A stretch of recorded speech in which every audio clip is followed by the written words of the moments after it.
prazer em poder participar nesse grupo de agricultura sustentável. Muito obrigado aos que me convidaram. Agradecer a toda a direção por essa oportunidade. Bom,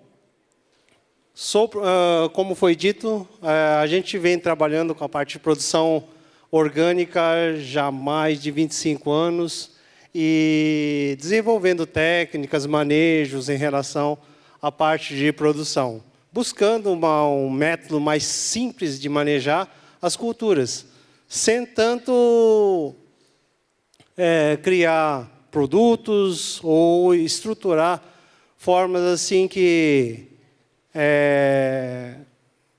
faça com que o produtor fique lá amarrado naquele sistema. É buscar formas diferentes de fazer. Tá? Bom, vamos lá. Em relação à microbiodiversidade, para controle de pragas e doenças das culturas, nós temos que desenvolver entendendo o sistema de produção. Quando a gente analisa o sistema de produção, por exemplo, cultura de batata, essa é uma produção de batata orgânica a 728 sacas por hectare. Hoje de manhã, a gente estava comentando muito em relação à parte de produtividade. Qual é o teto de produtividade de um sistema convencional, ou de um orgânico, ou de um sistema sustentável? Bom, uma produção convencional para 728 sacos está perfeito. É a média nacional de produção de batata no sistema de maioria dos produtores. Então, o que a gente busca? A gente busca, aí, em termos de produção orgânica, 1.000 sacos, 1.200 sacas. Ou então, no sistema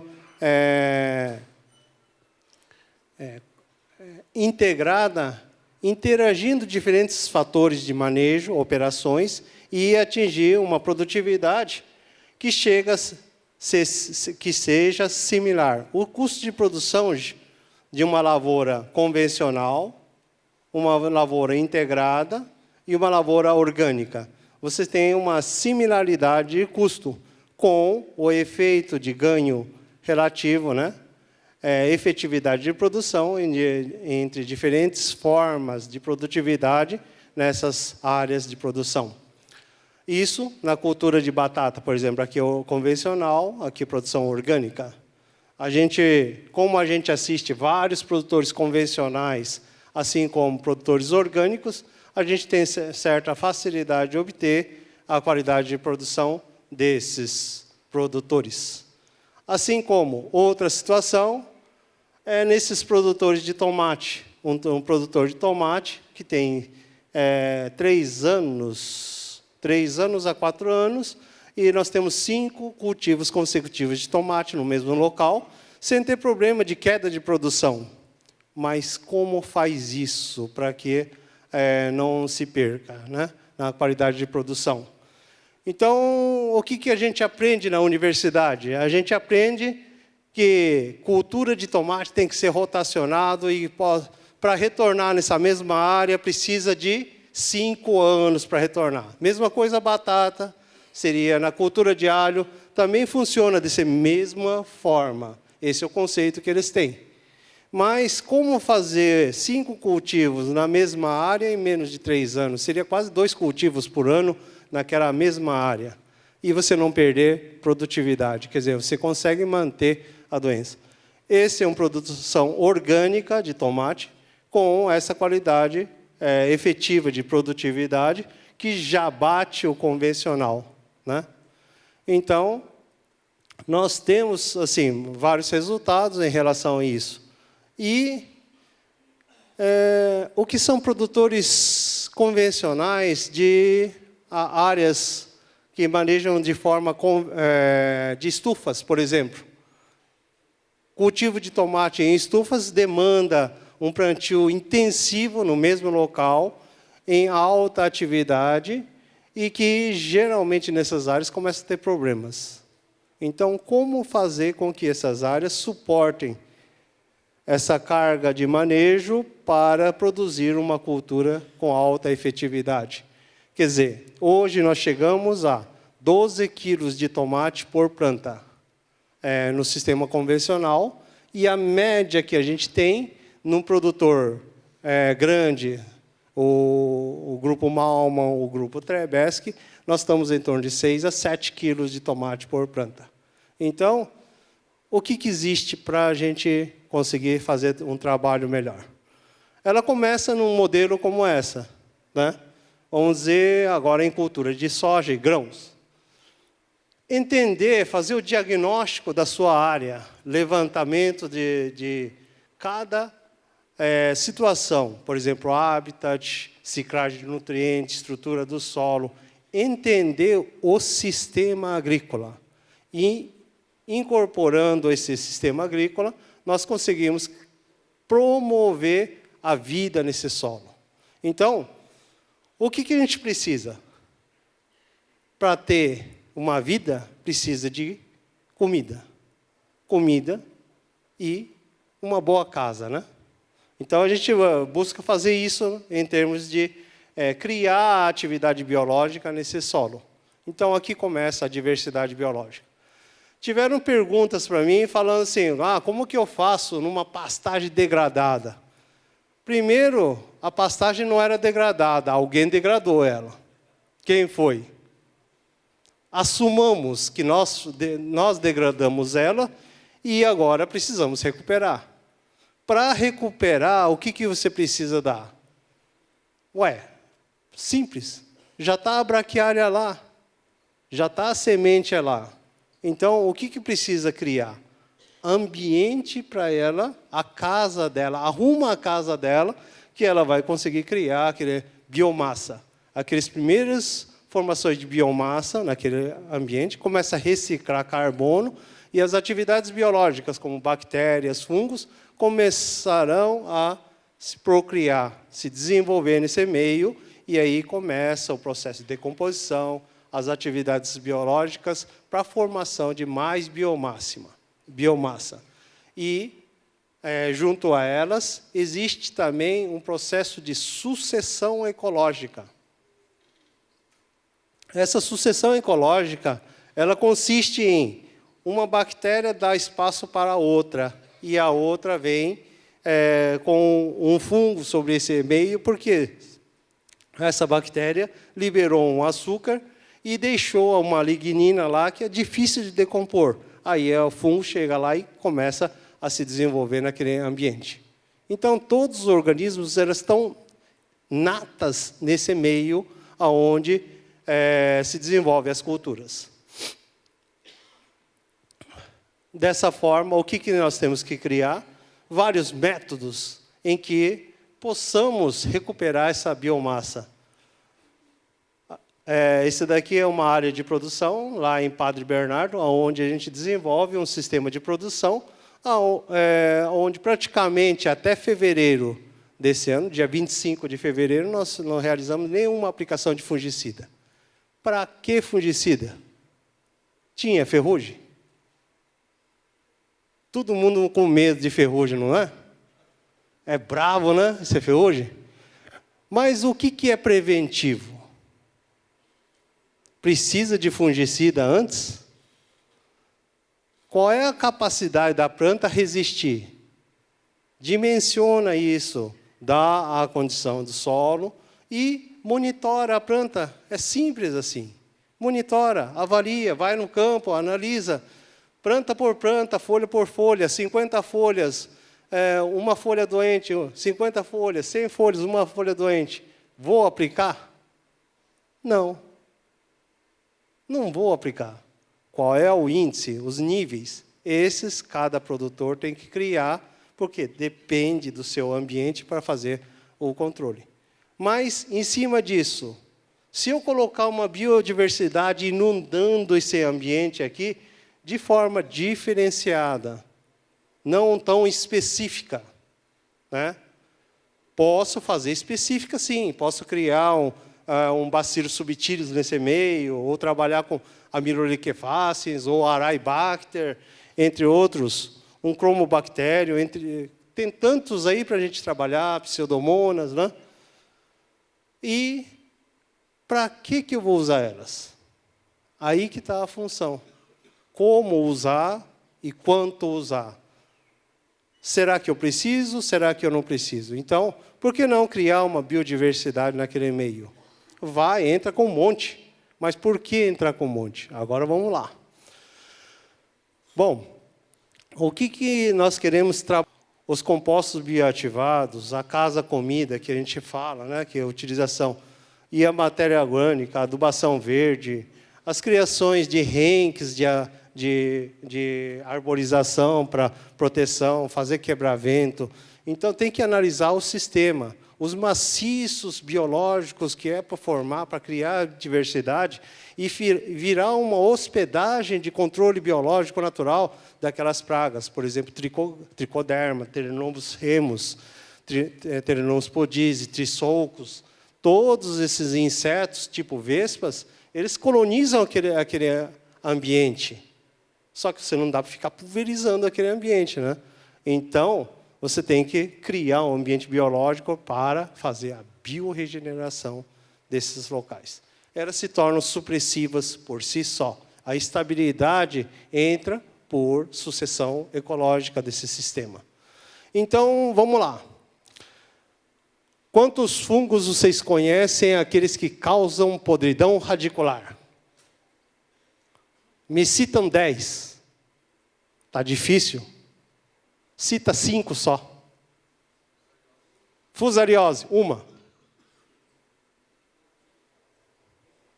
Rhizoctônia, Pythium. Pythium foi fundo. Qual cultura? Alface, perfeito. Então, mesmo que a gente cite o fungo, o Pythium é um homiceto, né? Então é diferente já do grupo fungo. Mas vamos considerar que todos eles sejam. Quantos vocês conseguiram citar? Uns 5? 3? Olha a comunidade dos fungos. Nós temos 1,5 milhão que a gente pode ainda estar procurando. O que a gente conhece? 97 mil. Se a gente conhece tudo isso daqui não causa problema nenhum nas plantas? Ué, só por causa de 2 a gente fica brigando com a cultura para produzir? Agora, por que não vai com a maioria? Por que não faz funcionar os 97 mil que a gente já conhece? E se a gente estimar, pode ser que tenha mais de 1,5 milhão, 5 milhões de espécies diferentes de fungo. E tem tudo isso? Tem. Porque toda hora que você vai estar isolando no solo, você consegue encontrar esses organismos presentes no solo. E bactéria? Me cita aí quantas bactérias vocês conhecem que causa doença no ser humano. Partimos de fitopatologia para ser humano. Vai lá. Salmonela. Tá bom. 1. E. coli. Todos que dão problema, né? Perfeito. Botulismo. Clostridium botulinicum. Pneumonia também. Bacillus pneumonia. Né? Então, todos eles, vocês são bactérias que causam problema, mas quantos são? Se vocês analisarem a nossa célula humana, cada unidade celular tem 3.000 bactérias junto dela, para ela ficar viva, para ficar, como fala, resistente, com substância. E o que a gente faz?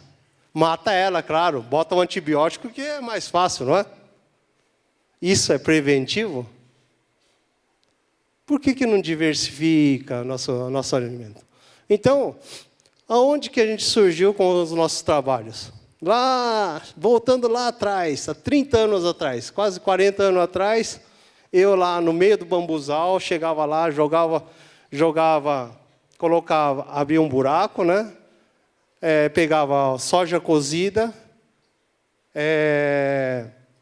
dobrava toda ela lá dentro e depois a gente deixava 7 dias lá. Depois de 7 dias tirava aquele negócio ali todo cheio de bactéria. Pegava aquilo lá, é uma iguaria para comer, chama natto. Comida japonesa, né? Claro. Soja fermentada. Então, isso é uma forma de a gente começar um trabalho. Então, moleque, a gente pegava isso daí e fazia.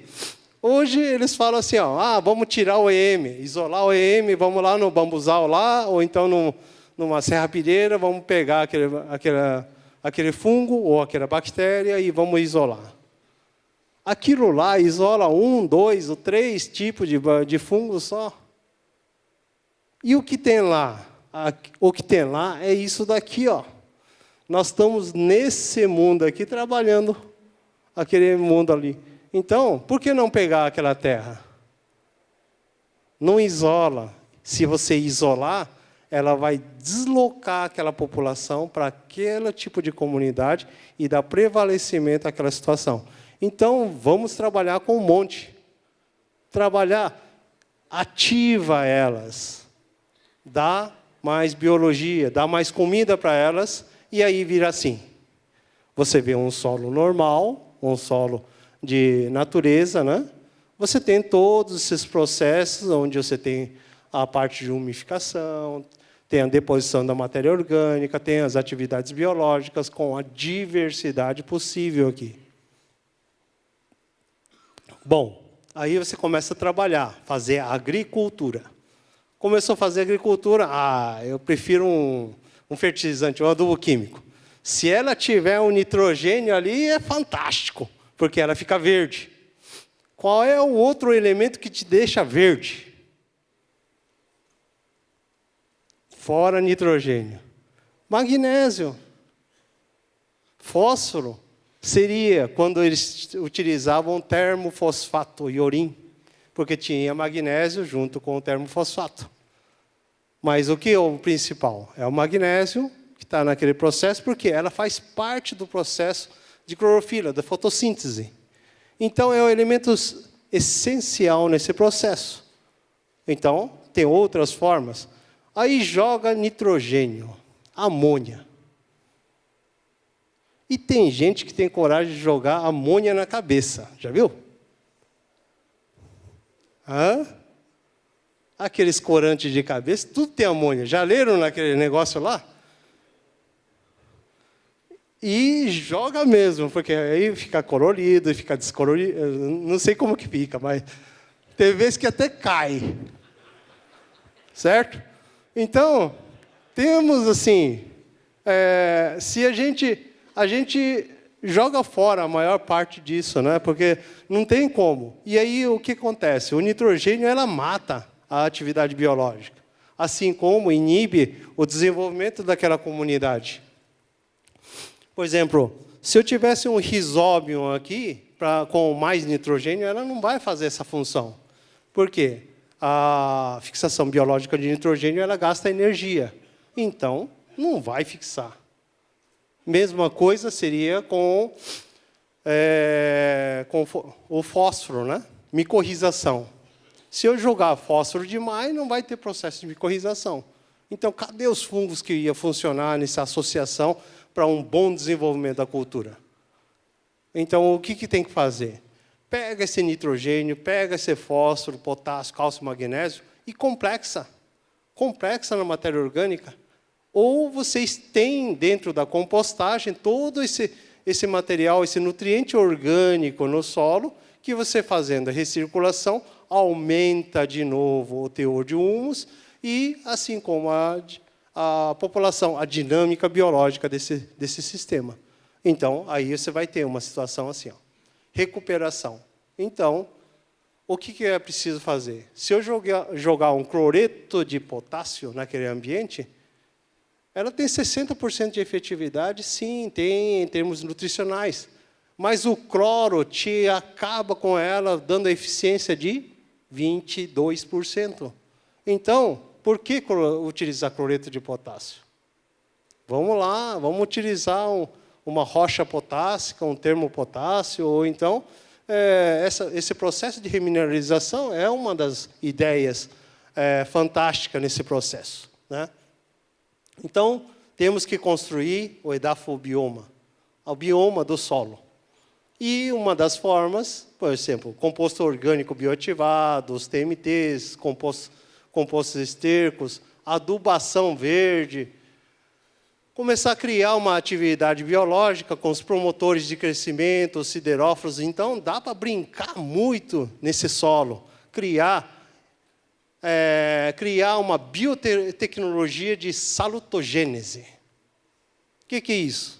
A planta é saudável desde nascimento. Alguém de vocês já nasceram doente? Ninguém nasce doente. Depois que a gente se adoece, alimento, ambiente, contaminação, e vai acontecendo.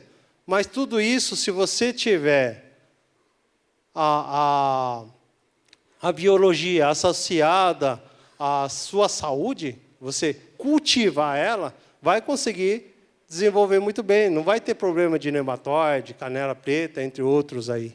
Tá certo? E de que jeito a gente vê isso? Por exemplo, num solo, você vai observar que ela é uma dinâmica entre uma população e a outra. Ela vai crescendo, cresce uma, morre, cresce outra, vai sucedendo nos processos. Então, você pode ter uma sucessão misturada, uma sucessão restritiva, quer dizer, ela fica por uma dividida, pode ser por agressão química, né? Isso daqui é o que a gente faz sempre. Ó. Faz uma pulverização de um bactericida, um fungicida, já começa a complicar as coisas. O problema é que faz uma agressão química, aplica um fungicida, um bactericida, e o que sobra, quem que é? Geralmente o que sobra é a doença, né? Ué, ela está mais adaptada, é certinho isso. É a comida dela, a casa dela, e é o filé mignon, né? É a melhor coisa. E a gente mata tudo que tem que atrapalhava ela, então, aí a gente fica com uma comunidade, por exemplo, de doença. Mas, assim, os processos acontecem dessa forma, né? São diferentes nichos, diferentes formas de comunidade que elas agem dinamicamente nesse sistema. Bom, dentro desse tudo, o que reconhece, o que não reconhece, são as plantas que determinam. O seu sistema radicular é capaz de selecionar os organismos que melhor se adequam àquele sistema. E ainda, fora isso, elas entram no sistema vascular, pode entrar no seu sistema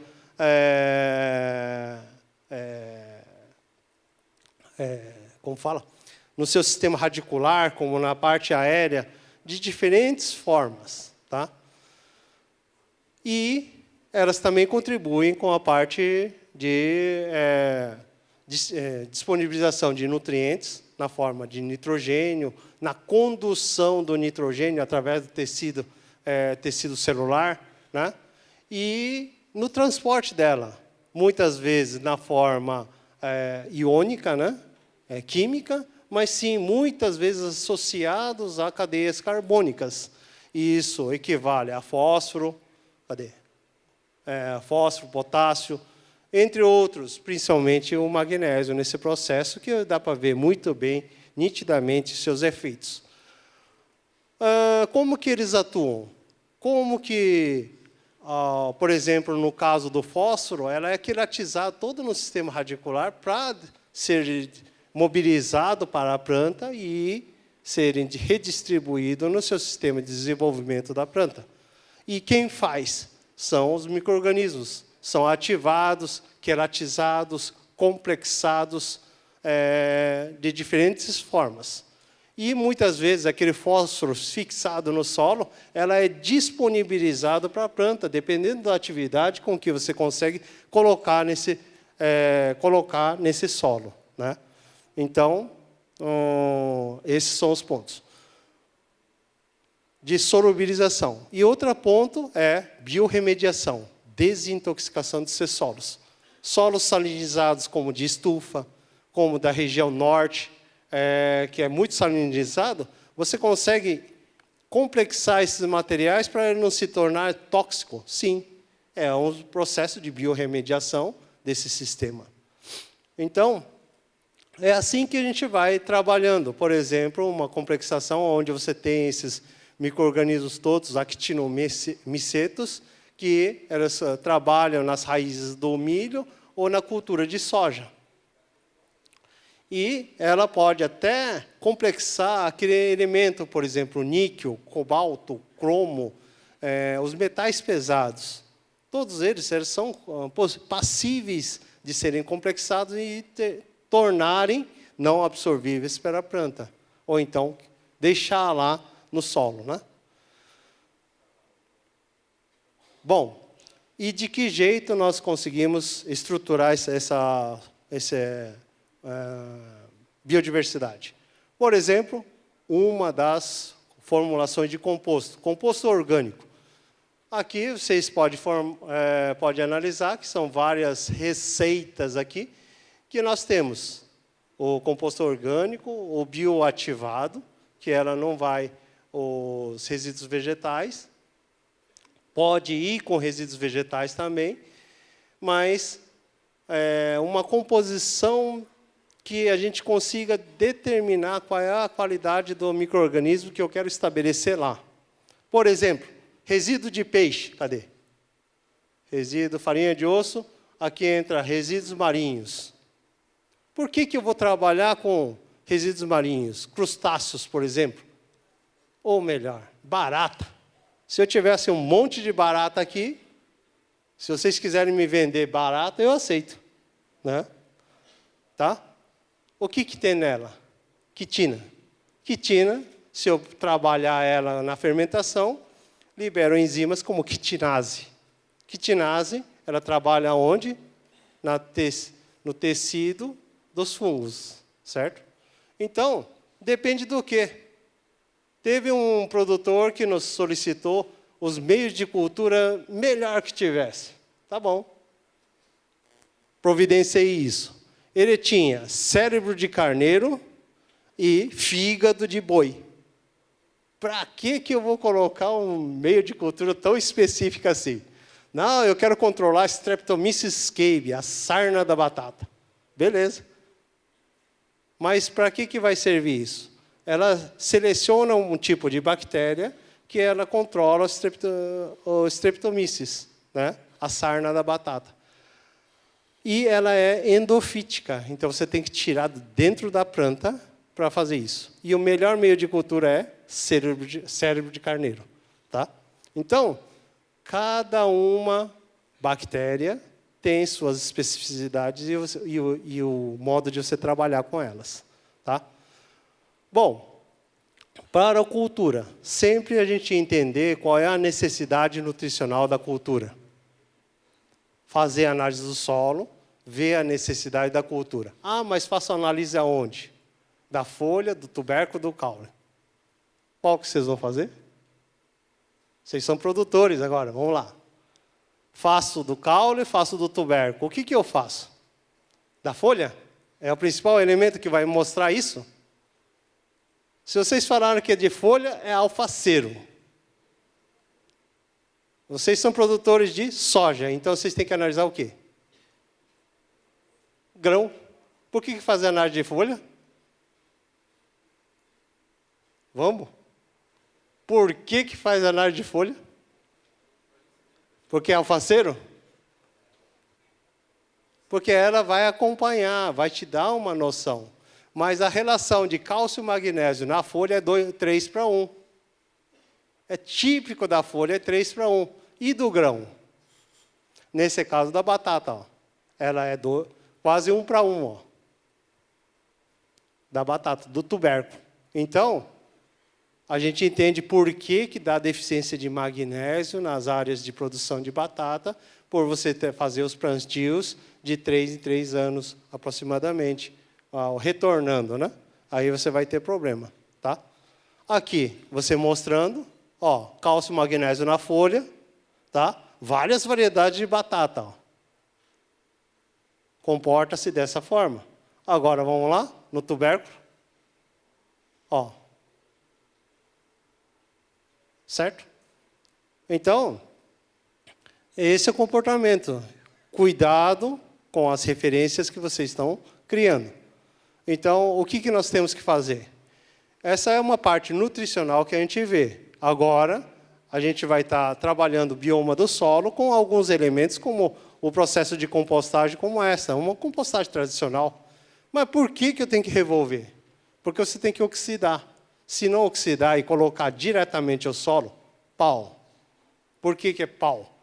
Porque você vai selecionar os organismos que causam problema. A primeira ação daqueles fungos ou de bactérias são fitopatogênicas, então vai te dar problema no desenvolvimento. Então, revolva, trabalhe. Por exemplo, aqui nós temos um produtor de batata em Perdizes, onde a gente usa o quê? Resíduo de batata. Ó. O produtor usa o próprio resíduo de batata e planta batata em cima. A gente joga em torno de 5 toneladas a 10 toneladas por hectare desse resíduo e ela não dá nematóide, nem ervinha, nem pectobacterium, nem Ralstonia, nem nada nesse sistema, porque vocês trabalham um meio de cultura. Já viu se é possível jogar tomate, pegar tomate e jogar na área para produção de tomate? Vai dar estrago, né? Vai dar estrago. Então, por isso que a gente transforma tudo. Esse daqui é a terra que veio do lavador e o resíduo do lavador sendo processado. E veio a constituição nutricional disso. Ó. Estamos jogando fora tudo isso. Então, recupera-se, transforma-se e forma um baiodo. É uma terra fermentada, uma compostagem de solo, terra, certo? E tiririca, vamos dizer, tiririca, amargoso, tudo isso desaparece nesse meio aqui, ó. Fermentação. Aí vem os actinomicetos e depois do actinomiceto vem os fungos, principalmente em cavaco de madeiras, ó. Estrutura de cavaco de madeira e a formação dos organismos. É o domínio delas. Dominado, aí você pode jogar no campo que ela não vai causar problema. Cuidado. Mal feito, né, quando mal processado, vira fungo fitopatogênico e causa doenças do sistema radicular. E de que jeito a gente faz? Por exemplo, num confinamento de 40 mil bois aqui, a gente aproveita todos os resíduos, 8 quilos por boi por dia. Então, eu tenho um volume de biomassa que eu consigo fazer um pátio de compostagem e produzir em forma massiva. 40 mil toneladas, 50 mil toneladas, tranquilo nesse processo. Mas todo esse material tem que ser inoculado. Quem inocula e maneja? É o próprio boi. Coloca os elementos, né, por exemplo, o inóculo, no pé do boi, coloca no pé do boi que ela vai fazer toda a inoculação. E aí é só processar. Ou seja, nesse ambiente aqui, a gente coloca aspersores nesse local e faz a inoculação e manda por via inoculação toda essa biodiversidade. E que tipo de inoculação? São esses materiais aqui, ó. São vários, chamam de TMT, né? São compostos bioativados, cheios de micro-organismos que a gente trabalha em cada uma delas. Pode ser aqui, como diferentes aeradores são incorporados nesse sistema. Desses aeradores, forma-se grupos de bactérias que é incorporado no sistema e faz a inundação desse sistema, fazendo o controle. Aqui o nosso grande Adrianos. Cadê o meu ajudante aqui? Dá um clique aqui, esqueci de falar. Esse material foi transformado, só um clique em cima. Foi utilizado diferentes matérias-primas, como farinha de arroz, farinha de osso, diferentes resíduos para a transformação biológica desse material, né? E por que revolve tanto? Por causa que você precisa criar uma diversidade oxidativa com uma aeração intensiva desse meio e incorporar os organismos aeróbicos nesse sistema. Tá?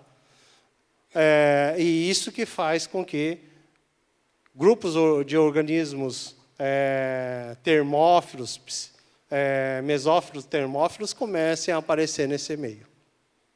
Tá? E como que ela funciona? Isso daqui, Dr. Mendes publicou na Science, em 2011. Ele pegou um solo supressivo, plantou as beterrabas. Aí, segurou a doença, né? Segurou totalmente. Pegou o mesmo solo já com a doença e risoctônia. E a doença pegou toda a cultura. Agora, pega esse solo, coloca 10% desse solo supressivo. Aqui também tem risoctônia, tá? Foi colocado risoctônia. Coloca 10% dela, ó, já promoveu a supressão. Agora, pega esse mesmo solo e joga uma temperatura de 50... Quer dizer, pega esse solo supressivo e joga uma temperatura de 50 graus. Já começou a fazer com que os organismos começassem a crescer. Por quê? Você jogou a 50 graus, você eliminou uma parte da biodiversidade. Então, já não conseguiu proteger tão bem quanto a primeira. Ó. Aí você jogou a 80 graus, pronto, explodiu os organismos. Quer dizer, o fitopatogênico, né? Então a risoctônia explodiu lá, matou as áreas. Então, é um experimento simples para você mostrar o que a biodiversidade promove. E ela comporta dessa forma aqui, ó. Tem várias castas, várias famílias, várias espécies aí em cada uma. Quanto menor, maior a incidência da doença. Quanto maior, mais supressiva ela é. Tá? É aqui, ó. Aqui mais conducivo e aqui mais supressivo. Aqui é um facultativo aí no meio aí, né? Tá? Aí vai o rizobioma. Rizobioma é isso daí, ó. A rizosfera e o sistema radicular com várias atividades bacterianas controlando Fusarium oxysporum. Né? Isso daqui é um filme que a gente fez em 1991, que ainda eu acho que serve alguma coisa para mostrar para vocês o quanto a microbiologia controla os fitopatógenos no solo. É uma parte do filme O Mundo da Terra Viva. Se vocês pegarem lá, vocês vão conseguir ver no YouTube. O Mundo da Terra Viva é uma publicação nossa que foi feita em 1991 com o Dr. Toshio Kijima, mostrando a supressão do Fusarium oxysporum com Pseudomonas gradiuli.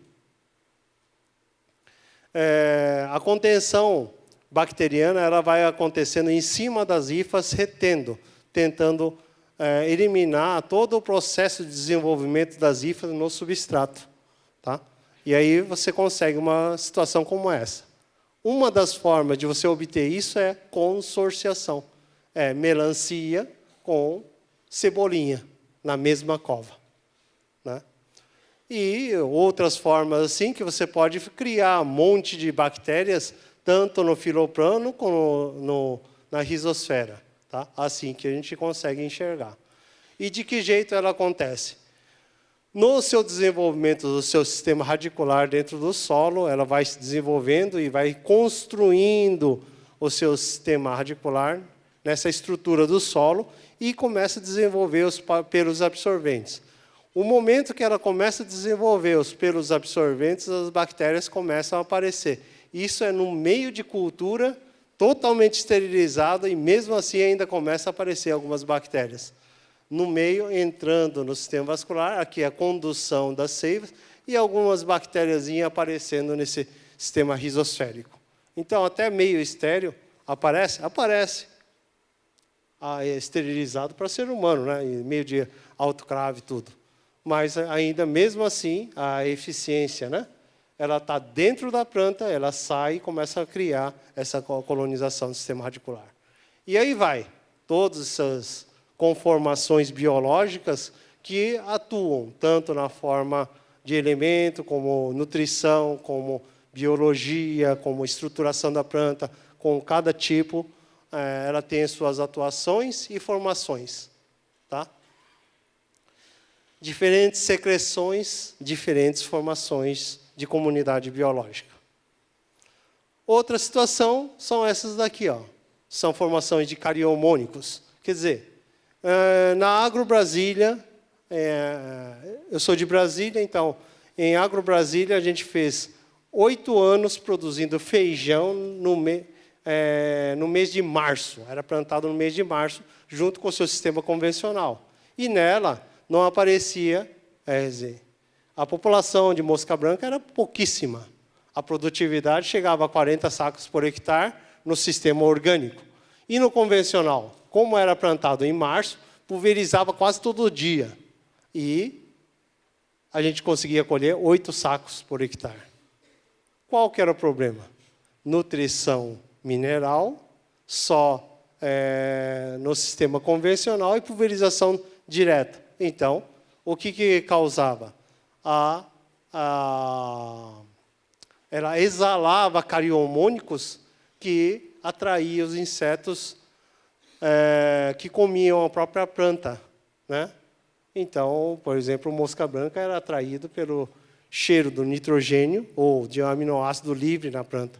Então, muitas vezes, complexando esses nutrientes, a planta ela não atrai mais esses insetos. É isso que a gente provou lá em 8 anos. Então, o que a gente pode trabalhar para a criação dessa biomassa? Por exemplo, adubação verde, ou adubação verde, vários mix de matéria orgânica de adubação verde é interessante, né? Aqui tinha crotalária com, milheto com crotalária e braquiária por dentro. E a gente vai incorporando ela no processo, porque aqui era o grupo Quirino e Silva planta alho, né? Então a gente precisava incorporar tudo isso para fazer o plantio diário consecutivo na mesma área. Então, outra forma, adubação, uma forma é adubação verde, outra forma são os compostos orgânicos. Compostos orgânicos obedecem essas funções de biofertilizantes aí, que é uma cadeia esquisita aqui. Mas todos os elementos de quórum sense, sistema de aviso, sistema de formação de biofilme, formação de quelatos, entre outros aí, tudo existe naquele solo, naquele composto. E também os nutrientes. Então, o que precisa trabalhar? Só a biologia. Cria a biologia. De que jeito? Por exemplo, usando uma compostagem de compostibar.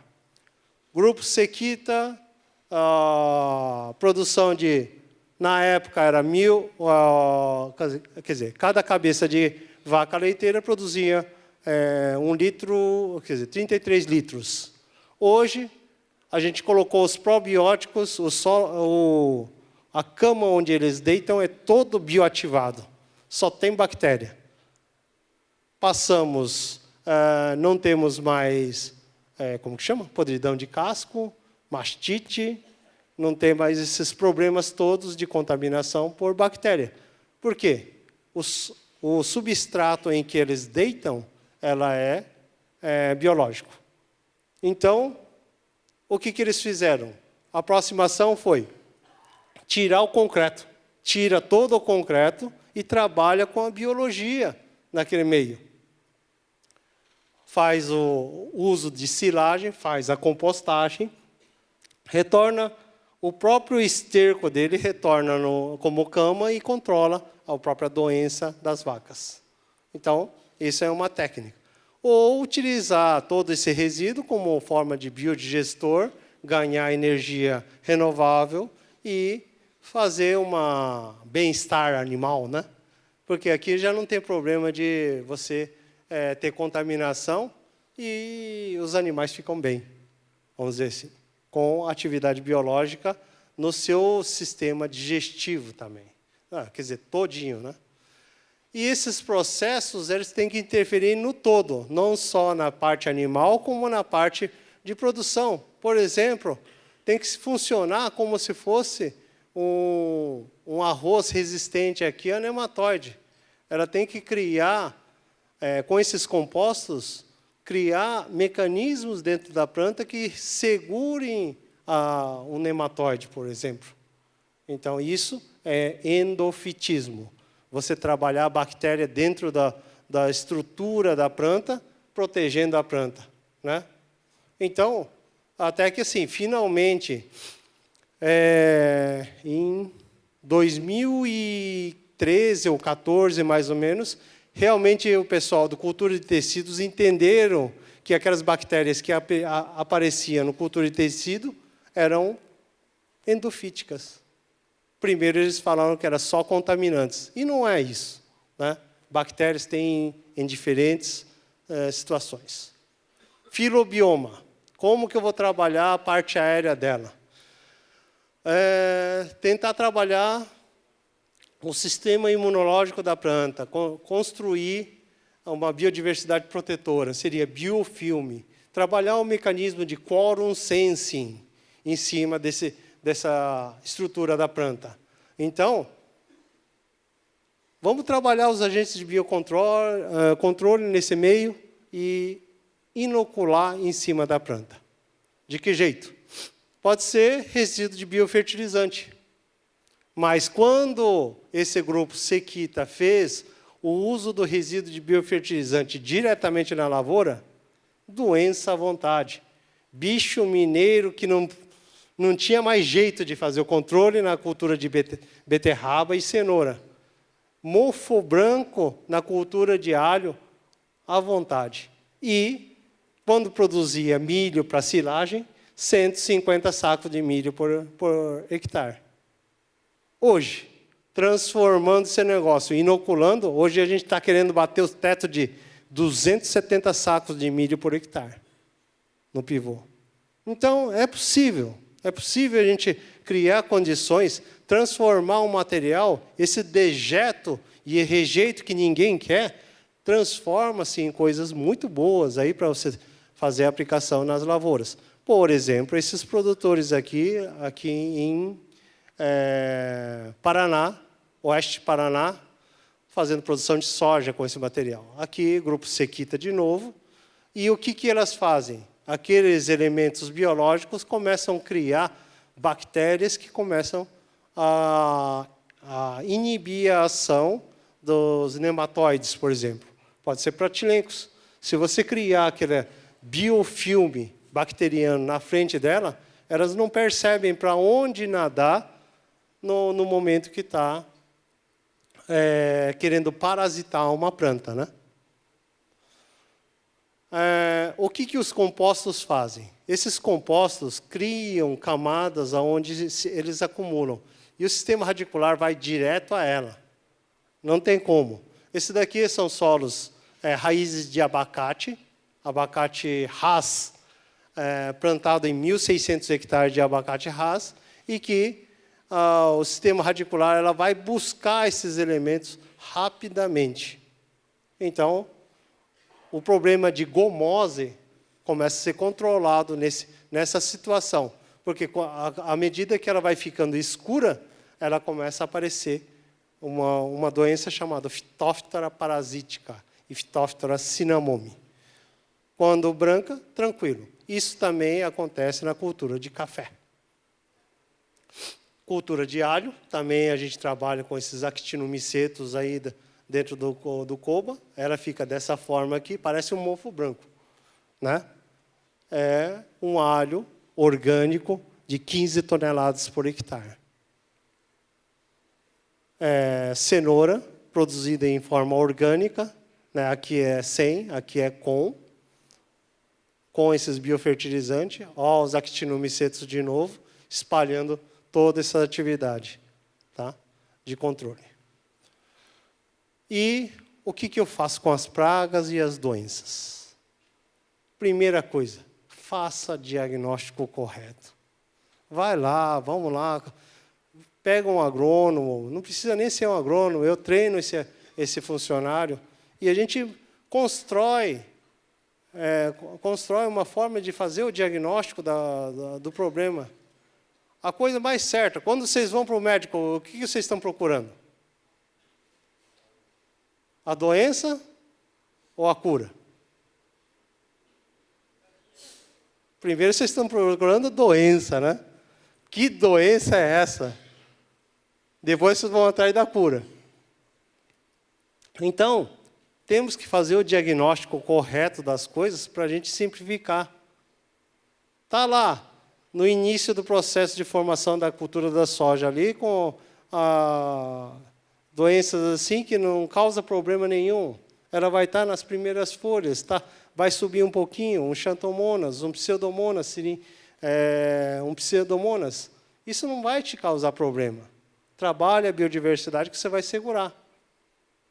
Agora, vai estar aparecendo ferrugem? Ótimo, fez o diagnóstico de ferrugem. Agora, quanto? Quantifica. Se eu tiver um nível de 1% ali, você nem está enxergando na lavoura, mas por causa de um funcionário de vocês que estava procurando, andando a lavoura, achou esse 1%. Achando 1% está perfeito. E é aí que começa o controle. Monitoramento, inspeção de lavoura. Tem que fazer essa inspeção. Por quê? O controle de pragas é por aí, né? Aí vocês vão conseguir construir um ambiente. Porque vão enxergar de onde que está vindo a praga, como está entrando, por que está acontecendo.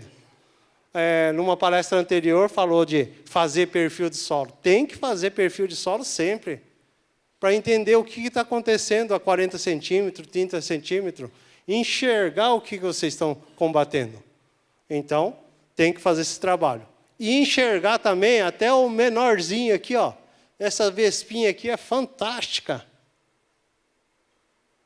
Muitos dizem para colocar 400 mil unidades por hectare.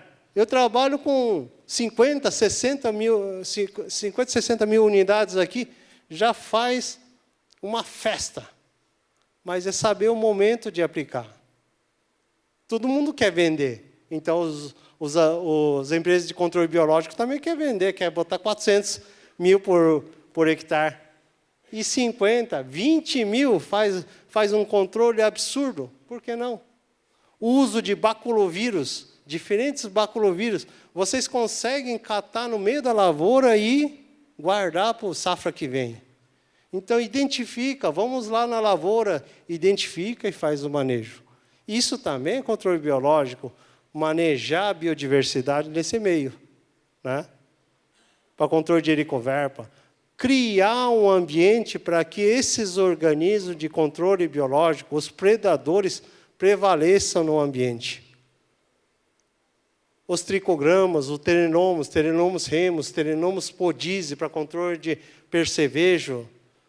Tem tantas diversidades aí para a gente trabalhar. Mas tem que criar, por exemplo, criar maciços ambientais naquela região lá, para que eles possam se estabelecer, ficarem naquele ambiente e se procriarem. Um dos principais aqui que a gente gosta de colocar é esse daqui, ó, broca do cafeiro. Por que broca do cafeiro explodiu aí na região de Minas? Porque tem gente que controla ferrugem do cafeiro. Controlou ferrugem do cafeiro, controlou o quê? A Beauveria baciana, metarrísio. Quer dizer, Beauveria e metarrísio é fungo. Então, você fez uma limpeza para a broca do cafeiro ela se estabelecer de forma tranquila. Agora, quando ela cai no chão, o que vocês fazem? Nada, só bota o quê? Herbicida, não é? Passou herbicida, piorou. Ela vai por solo, fica totalmente tranquilo, porque não tem nenhuma raiz para produzir Beauveria lá e criar uma condição ruim para a broca do cafeiro. Então, por que vocês acham que aumentou bastante o percevejo na soja? Ou não tem? Eu estou falando mentira. Não deve ter percevejo na lavoura de soja. Fungicida. Aplicou fungicida e aí? Fez uma limpeza bonita, assim, atirou tudo isso daqui, não tem mais. Então, por isso, assim, ó, esse ano passado, a gente não teve ferrugem o ano inteiro. Esse ano, a gente começou a perceber a ferrugem dia 22 ou 25 de fevereiro. Então, quem aplicou fungicida até lá, perdeu dinheiro. Né? Que são em torno de 400 a 600 reais por hectare só de gasto de fungicida. Então, você poderia estar economizando. Eu atendo 20 mil hectares de soja. Economizei os seus 600, em média, 600 reais por hectare. Então, um bom dinheiro que a gente conseguiu economizar. Outra questão, larva alfinete. Esse é terrível, mas porque você não tem diversidade biológica no solo, por exemplo, Boverium metarrhizium, nessa larva, você começa a aumentar a vaquinha. Aonde que a gente quer controlar? Quer controlar a vaquinha, né? Mas controla no solo que é mais fácil. Vaquinha está voando, como que você vai controlar ela? Você aplicou o inseticida, ela sai voando para o outro lado ali, fica lá esperando lá na árvore, depois volta de novo. Né? Então, por que não pega no solo? Não é mais simples? Bota as bactérias ali, o Chromobacterium, o nematóide Bacillus tenebrionis nesse meio aqui, ó. Pronto. Né? Então, tem várias formas. Traça do tomateiro, ou bicho mineiro, desculpe. Bicho mineiro ou traça do tomateiro comporta-se também dessa forma. E o que tem que acompanhar? Ciclos. Ciclos. Levanta, faz o levantamento. Fazendo o levantamento e colocando os organismos certos no momento certo, você consegue controlar. Aqui usei Bacillus subtilis. Isso foi uma imposição do produtor. Será que precisava utilizar isso? Não precisava. Essa produção de feijão aqui, economizei R$2.000 em relação ao custo de produção. Por quê? Não fiz nada. Não apliquei nada. Nem fungicida, nem inseticida. E só trabalhei com esses elementos aqui. Então, o que é isso? É buscar uma atividade que prevaleça alguns organismos, como uma bactéria como essa daqui, que produz fungicidas e bactericidas. Ainda de tiracolo leva um hormônio de crescimento. Vocês têm esses daí. Não é só um. Esse daqui é a Bayer. Bayer conseguiu arrumar isso daqui. Mas vocês têm muitos outros aí, organismos que possam criar. Dentro do TMT mesmo, desse composto bioativado, surge um monte. Né? E outras coisas que a gente consegue, por exemplo, controle de greening na cultura de... controle de cancro cítrico. Em região de Paraná, a gente já tem sucesso no controle de cancro cítrico. Greening na região de Bauru. Mas de que jeito? Aproveita o mesmo sistema em que a dispersão da bactéria causadora de doença utilizando, colocando a bactéria aqui, ó, formando biofilme, estruturando, utilizando a chuva para ela espalhar e criar saúde na planta. Não deixar, quando ela entrar endofiticamente, não ser só a bactéria que causa a doença. Então, faz as intervenções. Ó. Intervenções com os controles biológicos dentro desse meio. Aí você controla cancro cítrico. Né? E é simples.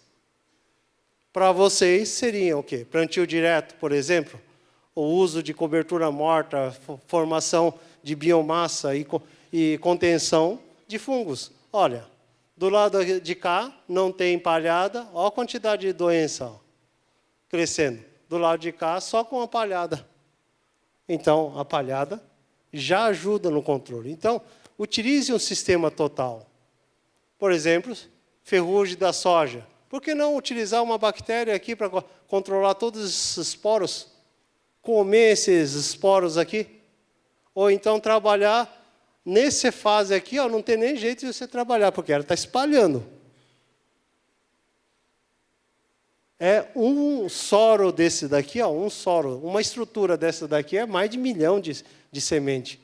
Aqui não tem mais jeito, então você tem que trabalhar antes, fazer a planta mais resistente. Utiliza bactérias, utiliza fungos aí para você trabalhar e não deixar os nutrientes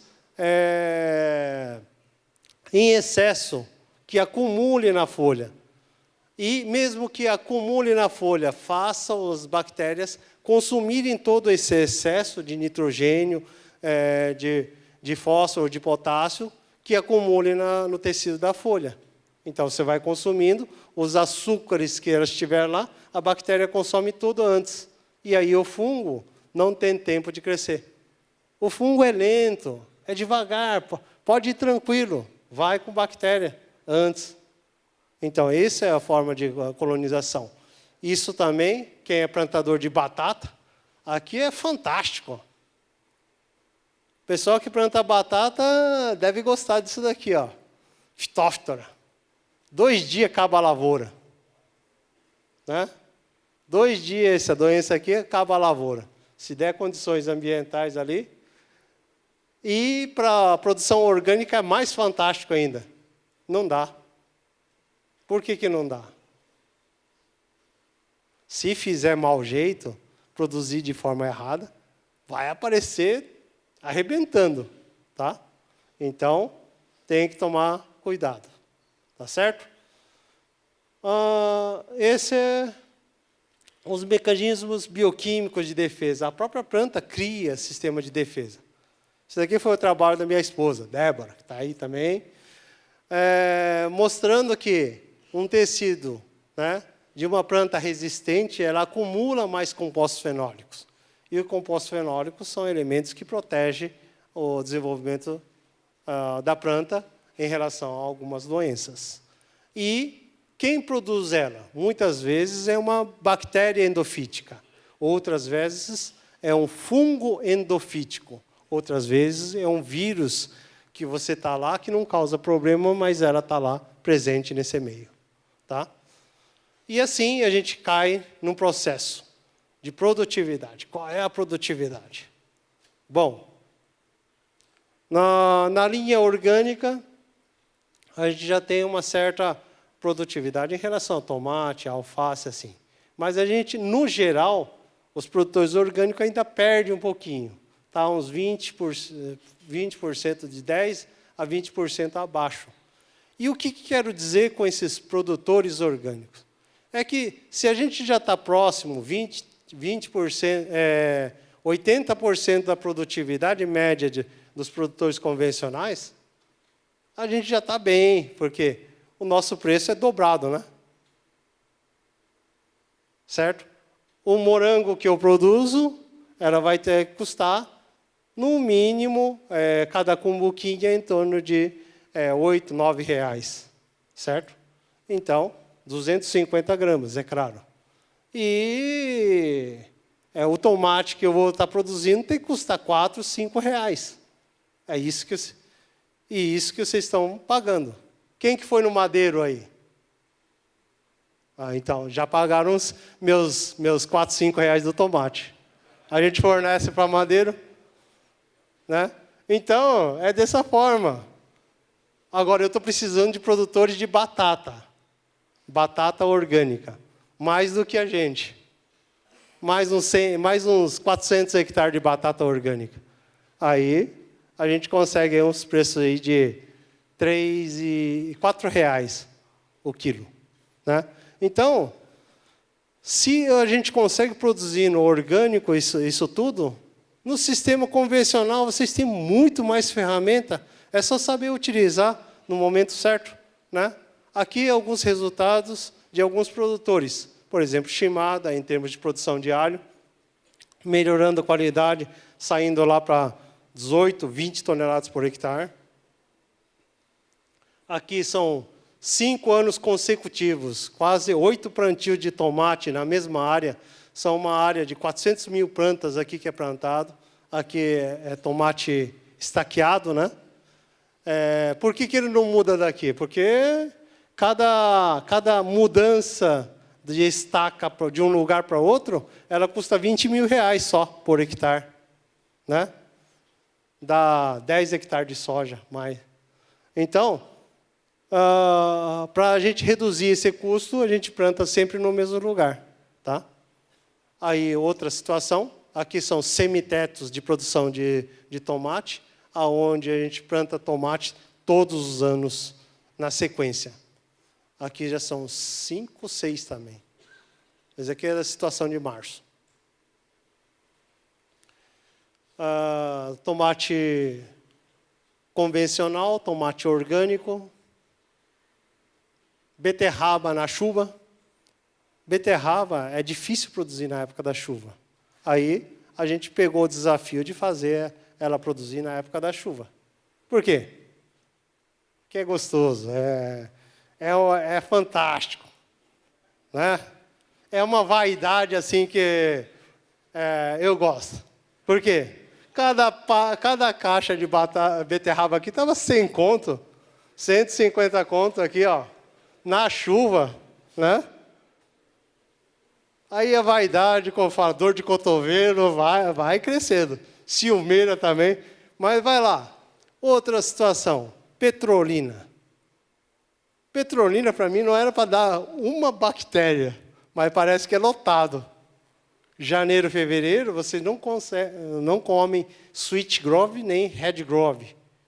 Essas uvas mais finas de mesa, de exportação. Mas por quê? Porque tem problema de bactéria. E a forma de você controlar? Usa bactéria. Outras bactérias boas, né? Claro. Inunda aquela situação, começa a trabalhar com adubação verde, né? Que é o milheto, faz a descompactação do solo e você vai trabalhando essa diversidade nesse meio. É a colonização desse solo. E aí a gente consegue produzir red grove na chuva. Red grove na chuva é R$18 o quilo de uva. Rapaz, isso daí é sacanagem com o consumidor. Eu acho. Tá? Mas tem gente que compra, então tem que trabalhar isso. Tá? Fica assim, ó, sem bactéria. Né?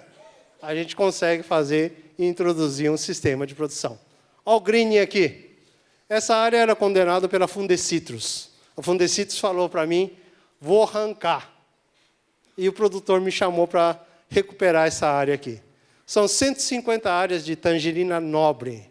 Tangerina nobre de exportação, greening pegando de todo jeito ali, e falou assim, não tem jeito. Aí chegamos nessa fazenda aqui, o que nós fizemos? Fizemos o levantamento de quantidade de pés visíveis com greening. Quer dizer, a área toda está contaminada com greening. Mas umas plantas que estão desse jeito. Isso daqui era 50% nessa situação aqui, fora as plantas que já estavam danificadas. Aí, o que a gente fez? Trabalhou a bioativação. Aí tinha um professor de Campinas, que era especialista em nutrição mineral de citros. Cortei essa nutrição mineral todinha e fui para o biológico. Trabalhei a parte biológica e... Só que ele não ficou sabendo, né? Não disse para ele. Agora ele sabe.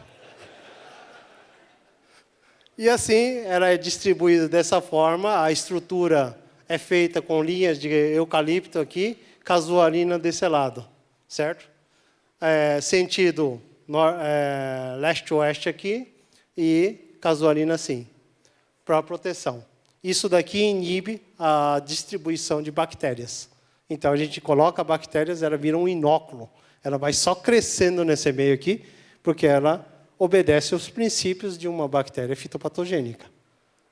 E aí ela fica assim, ó, desse jeito aqui, e a gente encavala 40, 50 containers, navios, para mandar para a Espanha. Né? Tá certo?